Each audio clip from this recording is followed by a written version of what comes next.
Dua Raja-Raja pasal 3. Yoram berperang melawan Moab. Yoram anak Ahab menjadi raja di Samaria atas Israel dalam tahun ke-18 zaman Yosafat Raja Yehuda, dan ia memerintah 12 tahun lamanya. Ia melakukan apa yang jahat di mata Tuhan, tetapi bukan seperti ayahnya dan seperti ibunya. Ia menjauhkan tugu berhala Baal yang didirikan ayahnya. Namun demikian, ia masih berpaut kepada dosa Yerobeam bin Nebat yang mengakibatkan orang Israel berdosa pula. Ia tidak menjauhinya. Mesa Raja Moab adalah seorang peternak domba. Sebagai upeti ia membayar kepada Raja Israel 100.000 anak domba dan bulu dari 100.000 domba jantan. Tetapi segera sesudah Ahab mati, memberontaklah Raja Moab terhadap Raja Israel. Keluarlah Raja Yoram pada waktu itu dari Samaria. Lalu ia memeriksa barisan seluruh orang Israel. Selanjutnya ia menyuruh orang kepada Yosafat Raja Yehuda dengan pesan, "Raja Moab telah memberontak terhadap aku. Maukah engkau bersama-sama aku berperang melawan Moab?" Jawabnya, "Aku akan maju.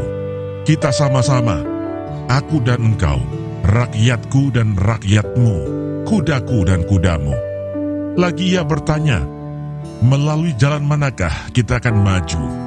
Jawabnya, "Melalui padang gurun Edom."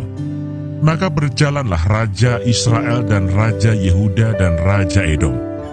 Tetapi sesudah mereka berkeliling 7 hari perjalanan jauhnya, maka tidak terdapat air untuk tentara dan untuk hewan yang mengikuti mereka. Lalu berkatalah Raja Israel, "Wahai Tuhan telah memanggil ketiga raja ini untuk menyerahkan mereka ke dalam tangan Moab." Tetapi bertanyalah Yosafat, "Tidak adakah di sini seorang nabi Tuhan, supaya dengan perantaraannya kita meminta petunjuk Tuhan?" Lalu salah seorang pegawai Raja Israel menjawab katanya, "Di sini ada Elisa bin Safat, yang dahulu melayani Elia." Berkatalah Yosafat, "Memang padanya ada firman Tuhan." Sesudah itu pergilah Raja Israel dan Yosafat dan Raja Edom kepada Elisa. Tetapi berkatalah Elisa kepada Raja Israel, "Apakah urusanku dengan engkau? Pergilah kepada para nabi ayahmu dan kepada para nabi ibumu."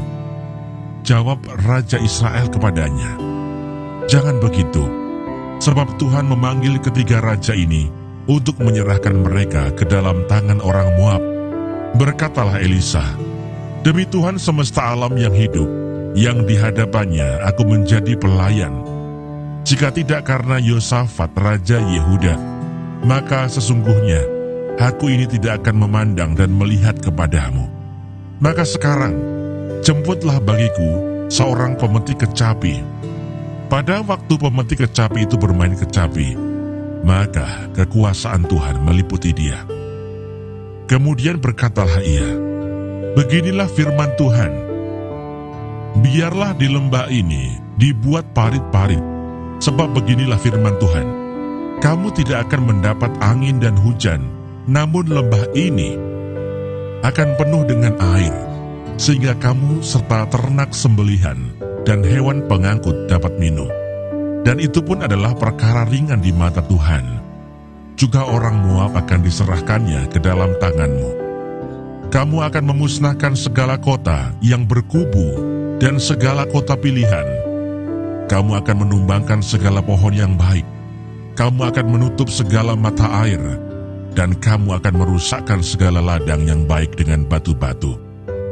Keesokan harinya ketika orang mempersembahkan kurban, datanglah dengan tiba-tiba air dari arah Edom, lalu penuhlah negeri itu dengan air. Ketika didengar seluruh orang Moab bahwa ketiga raja itu telah maju memerangi mereka, maka dikerahkanlah semua orang yang masih sanggup menyandang pedang, bahkan orang-orang yang lebih tua juga. Kemudian mereka ditempatkan di tepi perbatasan. Keesokan harinya pagi-pagi, ketika matahari bersinar atas permukaan air itu, tampaklah kepada orang Moab itu bahwa air di sebelah depannya merah seperti darah. Lalu berserulah mereka, "Itu darah! Tentulah raja-raja itu telah berbunuh-bunuhan, yang seorang membunuh yang lain. Maka sekarang marilah menjarah, hai orang-orang Moab." Tetapi ketika mereka sampai ke perkemahan orang Israel, maka bangkitlah orang Israel itu, lalu memukul orang-orang Moab, sehingga mereka lari dari situ. Dan makin jauhlah mereka menerobos ke dalam Moab, sambil menewaskan orang-orang Moab itu. Mereka meruntuhkan kota-kota, dan menutupi setiap ladang yang baik dengan batu, karena setiap orang melemparkan batu ke atasnya. Mereka menutup segala mata air, dan menumbangkan segala pohon yang baik, sampai hanya Kir Hareset saja yang ditinggalkan. Tetapi kota ini ditembaki oleh orang-orang pengumban dari segala penjuru. Ketika Raja Moab melihat bahwa peperangan itu terlalu berat baginya, diambilnyalah 700 orang pemegang pedang bersama-sama dia untuk menerobos ke jurusan Raja Edom, tetapi tidak berhasil. Kemudian ia mengambil anaknya yang sulung, yang akan menjadi raja menggantikan dia, lalu mempersembahkannya sebagai korban bakaran di atas pagar tembok. Tetapi kegusaran besar menimpa orang Israel, sehingga mereka berangkat meninggalkan dia dan pulang ke negeri mereka.